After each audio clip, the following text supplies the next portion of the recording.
다 같이 일어나셔서 합독하시고 앉겠습니다.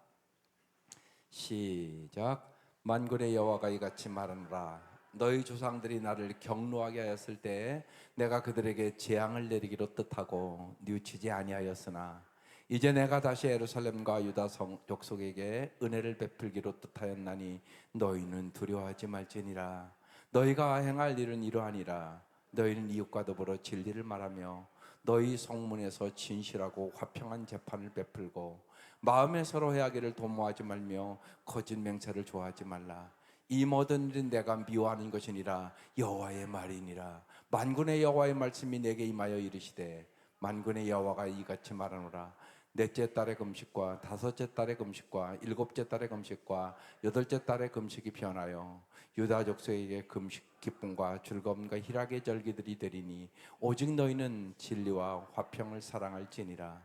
만군의 여호와가 이와 같이 말하노라. 다시 여러 백성과 많은 성읍의 주민이 올 것이라.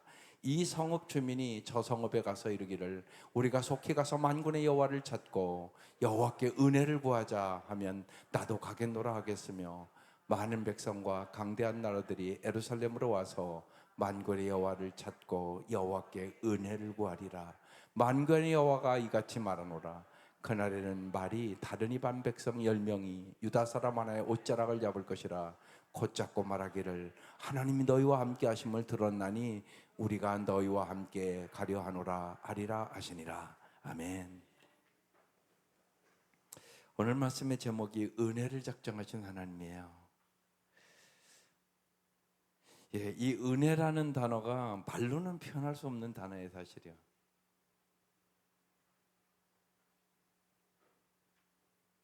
하나님이 주신 은혜가 일단 여러분 하나님의 은혜로 주님이 여러분을 위해 십자가에 죽으심으로 다 구원받았잖아요. 이 은혜를 어떻게 말로 표현할 수가 있겠어요? 또 여러분이 어떻게 하나님의 자녀가 되겠어요? 근데 은혜로 하나님의 자녀 삼아주셨잖아요. 그뿐만이 아니잖아요. 이 땅의 삶이 끝나는 그 순간 이제 고통도 슬픔도 눈물도 아픔도 없는 우리의 영원한 집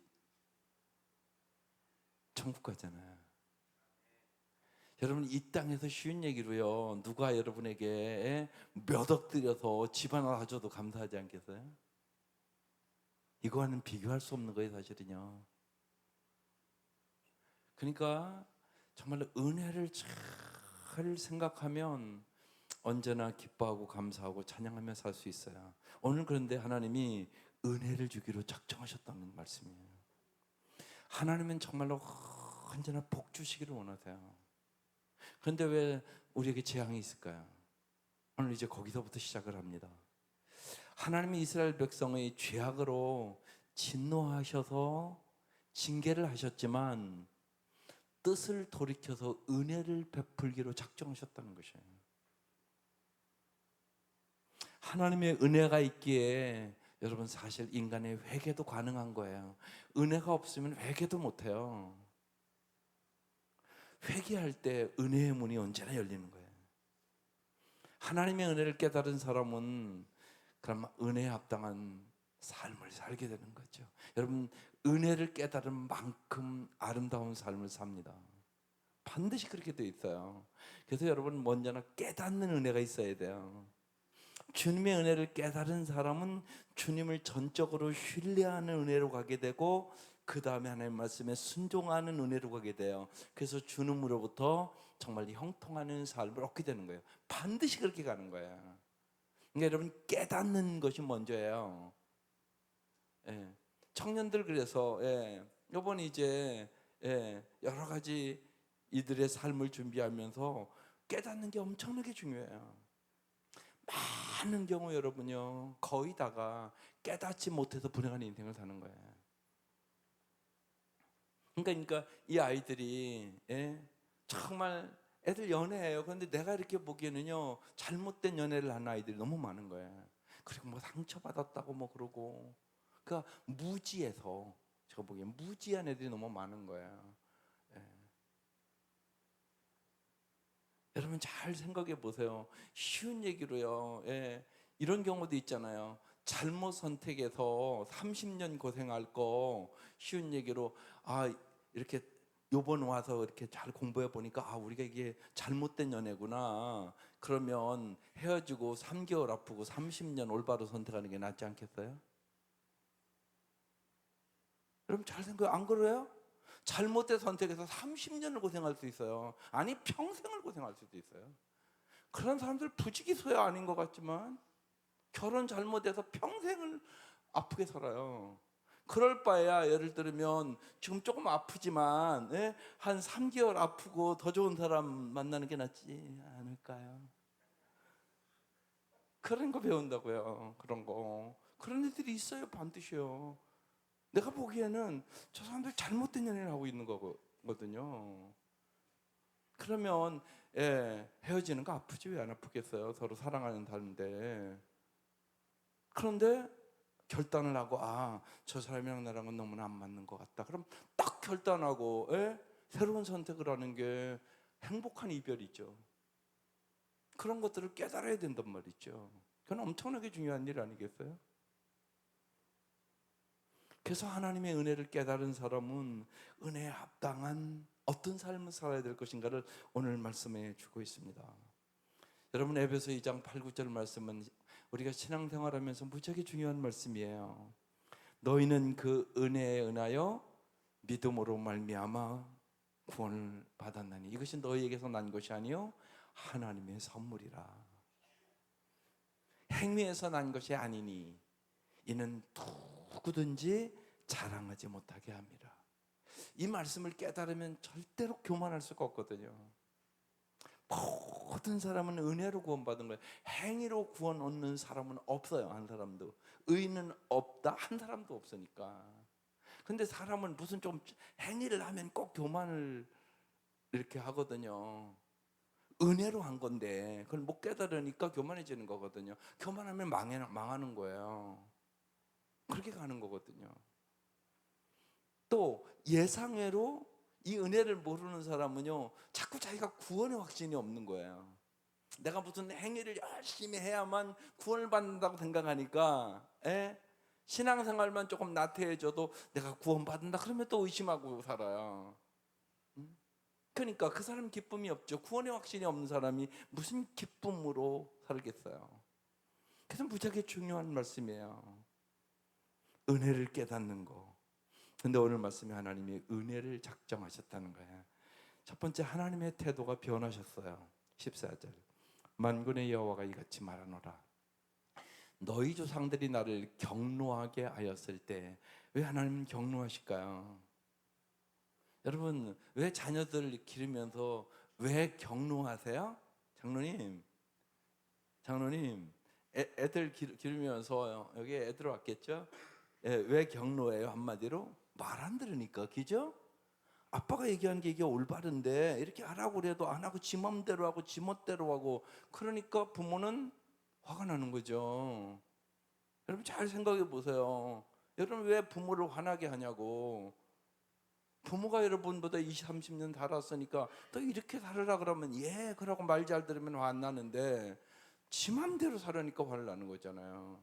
하나님도 마찬가지예요. 하나님 왜 경노하세요?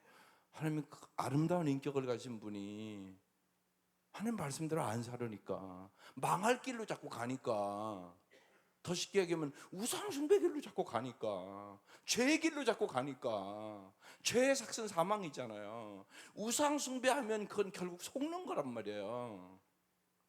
죽는 그 순간 망하는 길로 가는 거란 말이에요. 그러니까 하나님은 어떻게 가만히 있을 수가 있어요? 여러분도 자식이 잘못된 길로 가고 이게 바른 길인데 잘못된 길로 가면 부모가 화가 나잖아요. 그 얘기란 말이에요 이게요. 그러니까 여러분 성경을 읽을 때 하나님의 마음을 알아야 되는 것이에요. 그래서 경노하게 하였을 때 내가 그들에게 재앙을 내리기로 뜻하고 이 재앙은요 사실은 징계란 말이에요. 바른 길로 돌아오라고. 부모가 자식 때리는 거 왜 부모가 마음이 안 아프겠어요? 하나님이 여러분에게 재앙을 내릴 때 하나님 마음이 더 아픈 거예요. 하나님 오래 참으시거든요. 참고 또 참고 참고 또 참고 참고 또 참고 다가 이제는 안 되겠다. 그럼 재앙을 내리는 거예요. 그래서 내가 그들에게 재앙을 내리기로 뜻하고 그래서 바벨론 포로로 잡혀갔다는 얘기 이게. 70년. 하나님의 마음이 더 아팠다고요. 예. 내가 그들에게 재앙을 내리기로 뜻하고 뉘우치지 아니하였으나, 예. 그래서 이제 재앙을, 예.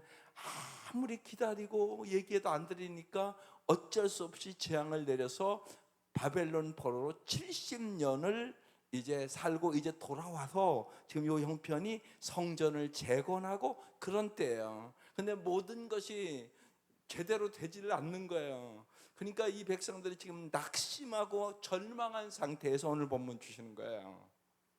내가 과거에 너희들이 하도 말을 안 들어서 내가 경노해서 너에게 재앙을 내렸다.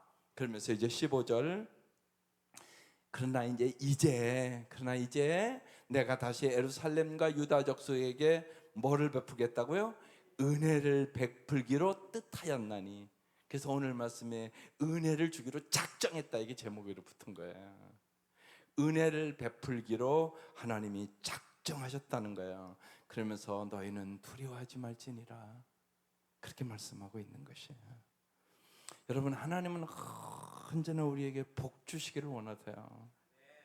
그런데 복은 어떻게 받냐? 말씀대로 살아야 복을 받아요. 그게 참 중요하단 말이에요. 그게 무지하게 중요하단 말이에요. 근데 여러분이 자꾸 선을 넘는다고요. 하나님이 하지 말라고 그러는데 내 감정대로, 내 기분대로, 예? 그렇게 한다고요. 거기서 문제가 오니까, 예? 하나님 주시는 풍성한 것을 못 누리게 되는 거예요. 내가 선을 넘어서는 거. 하지만 하나님은 선을 언제나 뚜렷하게 그어놨어요. 예. 근데 그 선을 넘는다고요. 그러면 이제 문제가 발생하게 되는 거예요.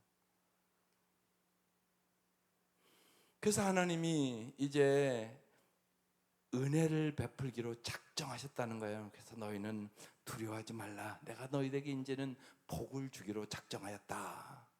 시편 30편 5절에 주님의 진노는 잠깐이래요. 그의 은총은 영원하대. 이 하나님의 마음이에요. 그래서 내가 밤새도록 눈물을 흘려도 새벽이 오면 기쁨이 넘친다. 이게 하나님의 마음이에요. 그러니까 우리가 성경을 잘 보셔야 돼요. 언제나 그래서 하나님이 어떤 마음을 가지고 이 말씀을 하시나를 우리가 언제나 깊이 묵상하셔야 되는 것입니다. 하나님은 은혜를 베풀기로 작정하셨습니다. 은혜란 말은 한마디로 받을 자격이 없는 자에게 부어주신 하나님의 사랑이에요. 받을 자격이 없어요. 그러니까 행위로 봐서는 구원을 얻을 수가 없어요. 그런데 예수님 때문에 여러분 구원받은 거예요. 그러니까 주 예수보다 귀한 분이 없는 거예요. 주님의 그 사랑으로, 그 은혜로 주님이 나를 위하여 이 땅에 오셔서 십자가에 나를 대신하여 죽음으로 널 살려주셨다고. 그럼 남은 인생 어떻게 살아야 되겠어요? 주의 영광을 위해서 사는 게 마땅하지 않아요? 살려줬더니 지 맘대로 삽니까? 심지어는 이런 얘기 있잖아요. 물에 빠진 자 건져줬더니 보따리 달라고 그런다고. 그 꼴로 신앙생활하는 사람이 너무나 많아요. 그게 아니잖아요. 그래서 정말로 은혜라는 것은 받을 자격이 없는 사람에게 주어진 하나님의 영원하신 사랑이에요. 우리는 오직 은혜로 구원받았고 오직 은혜로 정말 천국을 누릴 수 있고 오직 은혜를 깨달은 사람만 진정한 행복을 누릴 수 있게 되는 것입니다. 그래서 은혜 받으셔야 돼요. 교회 올 때마다 은혜를 깨달으셔야 돼요. 그리고 주님을 전적으로 신뢰하는 믿음을 가지셔야 돼요. 그리고 그 말씀에 순종해 보는 거예요. 순종해 볼 때 하나님을 진짜 경험하는 삶을 살아가는 거예요. 하나님 진짜 말씀대로 하시네. 그래서 정말로 정말 크리스찬은 누구냐? 말씀의 지배를 받는 사람이에요. 그래야 승리하는 것이에요. 하나님의 일방적이 주시는 은혜의 복을 받기 위하여 하나님은 우리에게 순종을 요구하세요. 두 번째, 하나님은 하나님의 백성에게 변화를 기대해요. 하나님은 우리에게 매주, 여러분 설교 제목이 언제나 계속 제가 오래 와서 붙이는 게 있어요. 뭘 붙여요? 사람. 소유보다 내가 어떤 사람이 되느냐가 중요하다는 것을 제가 초점을 갖고 제목을 그렇게 붙이는 거예요. 많은 성도들은요 소유만을 위해서 자꾸 기도를 해요. 그게 아니라고요. 내가 어떤 사람이 되느냐가 중요하다고요. 하나님 앞에. 내가 그래서 매주 더 참으로 좋은 사람으로 변화되기를 위하여 기도해야 된다고요. 더 겸손한 사람으로, 더 온유한 사람으로, 더 좋은 사람으로, 더 소통을 잘하는 사람으로, 그런 기도를 하셔야 된다고요. 사람이 변화야 행복한 거야. 사람이 안 변하는데 어떻게 행복해요? 그 생각을 꼭 하셔야 돼요. 하나님은 우리가 어떤 사람이 되느냐에 관심이 많으세요. 그래서 하나님은 매주 우리가 변화되기를 원하세요. 더 참 좋은 사람으로. 그래서 16절에 이렇게 말씀해요. 내가 은혜를 주기를 작정했으니까 너희들이 어떻게 이제 살아야 되냐? 너희가 행할 일은 이러하니라. 너희는 이웃과 더불어 뭐 한다고요? 진리를 말해야 되는 것이에요. 거짓을 말하면 안 된단 말이에요. 너희는 성문에서 진실하고 그리고 화평한 재판을 베풀고 정직하고 공정한 재판을 해야 된다는 얘기예요. 보면 17절, 마음에 서로 해하기를 도모하지 말며. 서로 어떻게 하면 다른 사람에게 유익을 줄 거라 생각해야 되는데 서로 해하기를 도모했단 말이에요. 그래서 서로 해하기를 도모하지 말며 거짓 맹세를 좋아하지 말아라. 이 모든 일은 내가 미워하는 것이니라. 이렇게 써 있어요. 우리가 성경을 잘 봐야 되는 이유가, 성경에 하나님은 언제나 하나님이 미워하시는 건 뭔가를 자세히 기록해 놨어요. 근데 성경을 안 읽으면 하나님 뭘 미워하는가도 모르고 날마다 살아요. 날마다 말씀하세요. 하나님이요, 내가 이건 싫어해, 이건 미워해, 내가 이렇게 하면 내가 기쁘지, 이 얘기한단 말이에요. 그러니까 성경을 볼 때마다 그걸 볼 줄 알아야 돼요. 하나님을 기쁘시게 하는 게 뭔가, 하나님을 슬프시게 하는 게 뭔가, 하나님을 걱정하게 하는 게 뭔가, 그게 있단 말이에요. 여러분, 우리 청년들 있지만요, 청년들이 오늘 하루 살았어요. 그러니까 오늘 하루 산 삶이 부모가 보기에 참 경원이는 오늘 참 엄마가 봐도 잘 살았다 이렇게 얘기를 할까? 잘 살았겠죠. 오늘 직장 생활하고 이렇게 달려왔으니까. 그 생각을 하고 살면 이건 부모의 은혜를 아는 사람의 삶이에요. 그러면 엄마가 그러지 않겠어요? 참 내 딸이지만 참 자는 괜찮다. 쟤 데려가는 애 참 수지 맞는다. 뭐 이래야 되는 거라고요. 부모들 그러지 않으세요? 그렇게 돼야 되는 거죠. 하나님 우리에게 보기에도 마찬가지란 말이에요. 오늘 그 얘기를 하는 거예요. 기가 막히게. 그래서 언제나 잊지 마셔야 돼요. 성경은 명확하게 하나님이 미워하시는 것이 뭔가, 하나님이 기뻐하시는 뭔가 날마다 말씀하세요. 그래서 우리는 날마다 오늘도 하나님, 어제보다 하나님을 더 기쁘시게 하는 삶을 살게 하여 주옵소서. 하나님의 마음에 꼭 드는 삶을 살게 해 주옵소서. 특별히 오늘 저 말씀해 보면 다 저기 들어있잖아요. 하나님을 사랑하고 정말로 이웃을 사랑하는 마음을 갖게 하여 주옵소서. 이웃을 사랑하면 저 삶은 따라오는 거잖아요. 당연히 이웃과 더불어 진리를 말하고 진실하고 화평한 재판을 베풀고 서로 해하기를 도모하지 않고 거짓 맹세를 하지 않잖아요. 당연한 거 아니겠어요? 그러니까 하나님이 십계명도 예수님은 한마디로 얘기한 거예요. 하나님을 사랑하고 내 이웃을 내 몸과 같이 사랑하라. 그렇게 말씀하신 거예요. 하나님, 우리가 날마다 정말 진리를 말하며 진실하고 화평한 재판을 하며 이웃에게 해를 끼치지 않고 거짓 맹세를 하지 말라고, 한마디로 하나님이 미워하는 것을 하지 말라고 이렇게 말씀하고 있는 것이에요. 따라서 공의와 진실이 무너진 종교 행위는 무익하고 하나님의 진노의 대상이 될 수밖에 없었다는 것이에요. 그래서 너희가 바벨론 포로로 잡혀가서 그 고생을 했다고 얘기하고 있는 것이에요. 세 번째, 그래서 하나님의 은혜가 임하면 기쁨의 절기로 변화된다는 것이에요. 18절, 만군의 여호와의 말씀이 내게 임하여 이르시되. 말씀이 내게 임해야 돼요. 참 중요합니다. 말씀이 내 마음에 들어오셔야 돼요. 그게 중요해요. 그래서 묵상하는 거예요. 그냥 듣기만 하면 내 말씀이 마음에 안 들어와요. 주의 설교 들으면요, 그 말씀을 내가 묵상해 내 마음에 들어와요. 그게 말씀이 임한다는 얘기예요. 말씀이 임해야 역사가 일어나요. 19절 만군의 여호와가 이같이 말하노라. 넷째 달의 금식과 이스라엘 백성들이 넷째 달에 예루살렘의 성벽이 무너진 때요, 그 아픔을 기억하면서 금식했어요. 다섯째 달 성전이 불태워졌은 그때요, 그 아픔을 기억하면서 금식하는 거예요. 일곱째 달 총독 그다랴가 살해되었던 해예요. 이게 다 의미가 있어서 이때 금식을 하는 거예요. 넷째 달, 다섯째 달, 일곱째 달, 여덟째 달 금식을 한 거예요. 왜?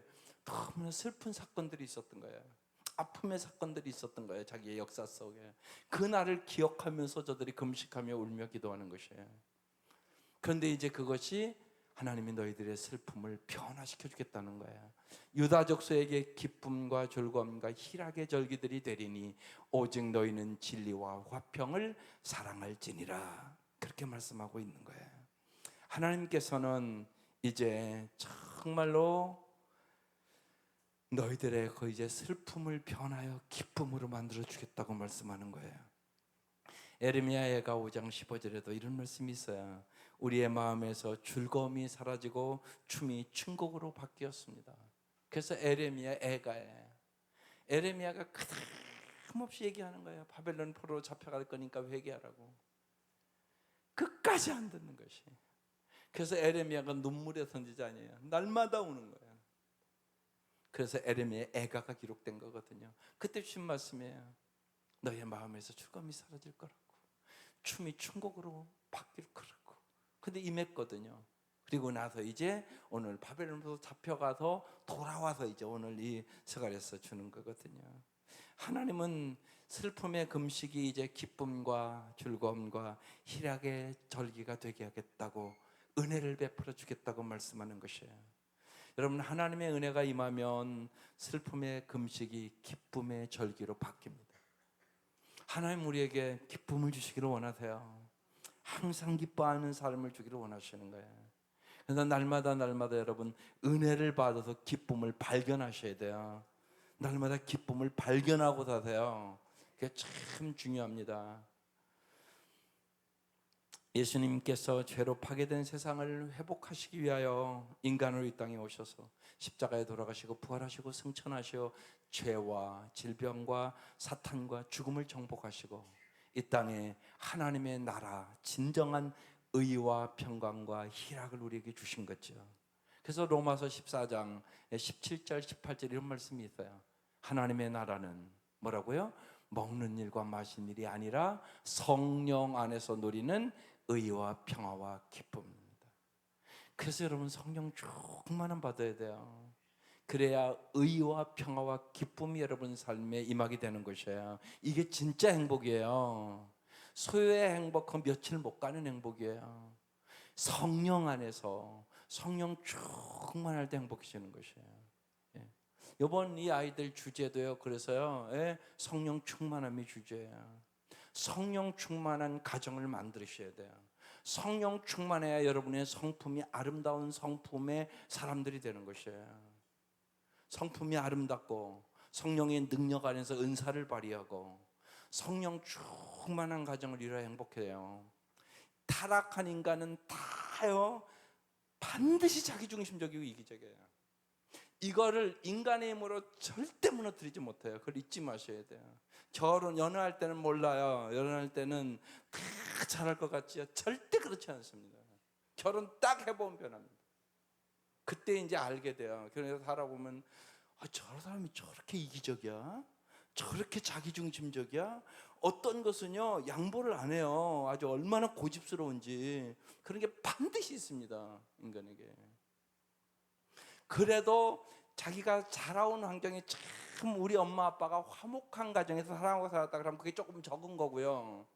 만약에 우리 엄마 아빠가 행복하게 사는 걸 내가 못 봤고 심지어는 이혼하고 막 그런 가정에서 자라잖아요. 그럼 어김없이 그건 나타나요. 역가정의 아픔이 당신의 가정을 위해 똑같이 나타납니다. 이걸 어떻게 무너뜨려요? 오직 성령이 충만한 거예요.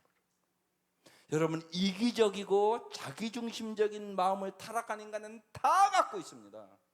이것을 무너뜨리는 것은 오직 성령의 능력이에요. 그래서 여기 써 있는 거예요. 성령 안에서 누리는, 이렇게 써 있는 거예요. 성령의 역사가 있어야만 의와 평화와 기쁨의 가정을 이룰 수 있게 되는 것입니다. 다른 방법이 없습니다. 이렇게 중요한 거예요. 여러분, 성령의 역사가 아니면 절대로 그걸 못 변화시킵니다. 안 변해요, 그게요. 그래서 성령 충만함이 중요하다는 얘기를 자꾸 하는 거예요. 예. 그래서 얘들 주제를 그래서 그렇게 다 잡은 겁니다. 성령의 충만함을 받으라. 예. 성령 충만해야만 이기적이고 자기중심적인 인간이 이타적인 인간으로, 섬김의 인간으로, 남의 필요를 먼저 생각하는 마음으로 변하는 거예요. 그래야 행복한 거잖아요. 사랑과 섬김이 있어야만 행복한 거예요. 사랑과 섬김의 마음을 주는 것은 오직 성령님이 돼요. 그걸 여기서 의와 평화와 기쁨, 이게 하나님의 나라예요. 의, 바른 관계, 관계가 바르면 행복하잖아요. 평화, 평강이 있는 게 행복한 거예요. 편안하다고 행복한 게 아니란 말이에요. 돈 많이 번다고 편안할 수는 있어요. 근데 평강하냐? 아닐 수 있단 말이에요. 기쁨, 세상에서 주는 기쁨이 아니에요. 환경을 초월한 기쁨이에요. 그 기쁨, 이게 하나님의 나라예요. 하나님, 우리에게 하나님의 나라의 삶을 주시기를 원하는 거예요. 그뿐만이 아니에요. 그래서 18절에 또 자세히 써놨어요. 그리스도를 이렇게 섬기는 사람은, 하나님의 나라를 위하여 성령 안에서 살아가는 사람은 하나님을 기쁘게 해드리고, 하나님을 기쁘게 해드려요. 그뿐만이 아니라 사람에게도 인정을 받아요. 이런 역사가 일어나게 된다고 말씀하고 있는 것이에요. 하나님의 은혜를 받은 사람은, 그래서 오늘 거기 19절에 오직 이제 너희는 진리와 화평을 사랑할지니라, 이렇게 써놨어요. 오직 너희는 진리와 화평을 사랑할지니라, 이렇게 써놨어요. 하나님의 은혜를 받은 사람은 오직 진리와 화평을 사랑하며 새로운 삶을 살으라고 하나님이 당부하고 계신 거죠. 네 번째, 하나님의 은혜가 임하면 우리는 은혜와 복의 통로가 된다는 거예요. 20절, 만군의 여호와가 이같이 말하노라. 다시 여러 성읍과 많은 성읍의 주민이 올 것이라. 하나님은 사랑과 공평과 평화의 공동체를 통해 세상을 하나님께로 부르시는 거예요. 21절, 이 성읍 주민이 저 성읍에 가서 이르기를 우리가 속히 가서 만군의 여호와를 찾고 여호와의 은혜를 구하자 하면 나도 가겠노라 하겠으며, 그렇게 써놨어요. 이제 놀랍게 여러분, 이 분위기가 지금 바뀌고 있잖아요. 많은 사람들이 정말 만군의 여호와를 찾는다는 거야. 그리고 여호와께 은혜를 구하자 그런다는 거야. 22절, 많은 백성과 강대한 나라들이 예루살렘으로 와서 만군의 여호와를 찾고 여호와께 은혜를 구하리라. 이방 민족이 유다 백성을 통해서 하나님의 능력을 보고 하나님의 위대하심을 찬양하면서 하나님께 나와서 하나님의 은혜를 구할 것이라는 것이에요. 그 결과가 23절, 만군의 여호와가 이같이 말하노라. 그날에는 말이, 사람들이 뭐라고 얘기하면 다른 이방 백성 10명이 유다 사람 하나의 옷자락을 잡을 것이라. 옷자락을 잡고 말하기를 하나님이 너희와 함께 하심을 들었다고, 우리도 너희와 함께 가려 하노라 아리라 하시니라. 하나님이 너와 함께 하셔서 그 기쁨도 주고 감사도 주고 너희들을 놀랍도록 축복해 주는 걸 우리가 봤다. 그래서 우리도 하나님과 함께 하고 싶다, 그런 말씀이에요. 이게 다른 말로 무슨 얘기예요? 복의 통로가 된다는 얘기예요. 하나님께서 아브라함을 부를 때 그러잖아요. 우상 숭배를 버리란 얘기예요. 본토 친척 아비 집을 떠나라 그러잖아요. 그러면 내가 너를 복의 통로로 삼아주겠다, 이게 창세기 12장 말씀이에요. 하나님은 여러분을 다 우상에서 불러준 거예요. 여기 있는 사람은 다 우상 숭배했던 사람들이에요. 돈이 우상이든 명예가 우상이든 권력이 우상이든 뭐 불교를 믿었던 다 우상을 섬기던 여러분이란 말이에요. 그런데 이제 그것을 버리고 이제 예수 앞에 나온 거잖아요. 하나님은 여러분을 복의 통로로 만들기를 원하세요. 그러기 위해서 여러분이 꼭 잊지 말아야 될 거예요. 여러분의 마음의 우상을 제거해야 돼요. 이게 제거되지 않으면 복의 통로는 안 돼요. 그걸 여러분 잊지 마셔야 돼요. 그래서 정말 하나님이 너희와 함께 하심을 들었나니, 이게 중요해요. 하나님이 여러분과 함께 하심을 세상 사람들에게 보여주셔야 돼요. 이게 중요하단 말이에요. 그래 여러분이 복의 통로가 돼요.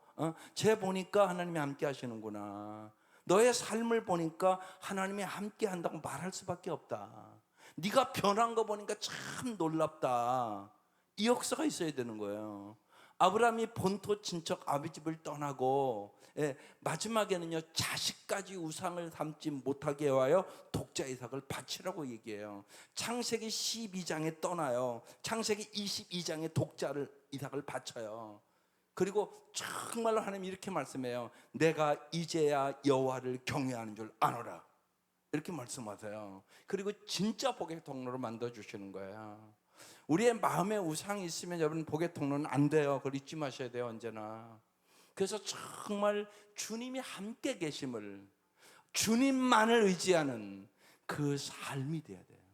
그게 참 중요해요. 그래서 저기 세상 사람들이 얘기한다는 거예요. 그들이 유다 사람 하나의 옷자락을 잡고 말하기를 하나님 너희와 함께 하심을 들었어. 우리가 너희와 함께 가려 하노라. 하나님이 함께 하시니까 그들이 알았다는 거예요. 하나님이 함께 하시면 형통하는 삶을 사는구나, 복의 통로로 사는구나, 하나님이 함께 하시면 복을 주시는구나, 이걸 경험했다는 거예요. 하나님 우리가 그렇게 만들기를 원해요. 미국에 저 옛날에 어느 교수님 그러더라고요. 미국에 가서 이제 공부를 하고 박사학위를 받고 오는데 마지막 그 교수가 아주 신실한 크리스천이었다고 그럽니다. 네가 네 나라에 가니까 네 나라 복 받겠다. 그 무슨 소리가 못 알아들었대요. 근데 그 교수가 그렇게 설명하더래요. 네가 이 나라에 와서 좋은 학문을 많이 배웠으니까 네가 네 나라에 가서 진짜 복의 통로가 될 것이라고. 여러분 잊지 마셔야 돼요.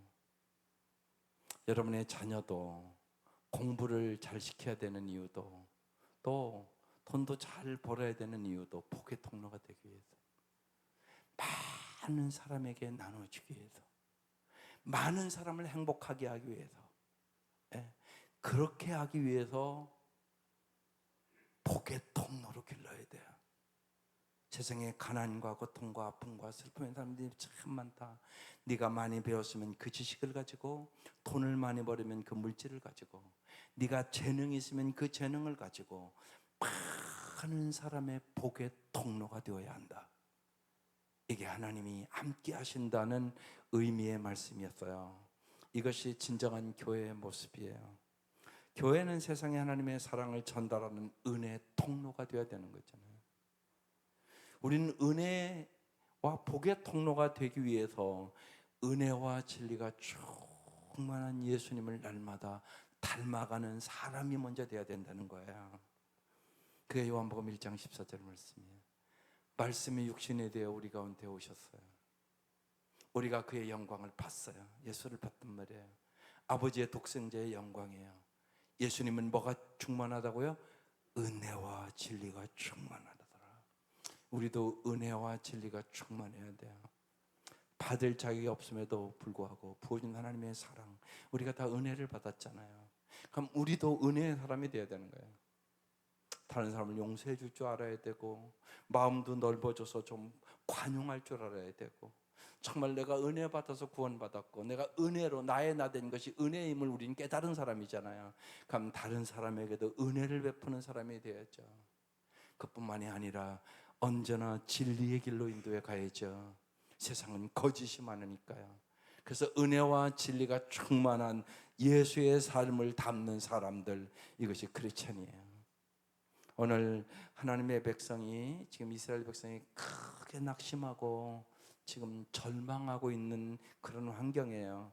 그때 오늘 말씀 준 거예요. 내가 너희들에게 은혜를 주기로 작정하셨노라고. 그들에게 큰 격려가 됐겠죠. 하나님이 우리를 날마다 격려해 주세요. 날마다 용기를 주세요. 날마다 소망을 주세요. 하나님은 날마다 은혜 베푸시기를 원하세요.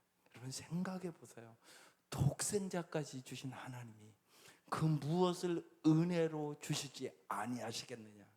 로마서 8장에 써 있는 말씀이에요. 독생자까지 내가 너희들을 위해 줬잖아. 내가 무엇을 은혜로 주지 않겠냐.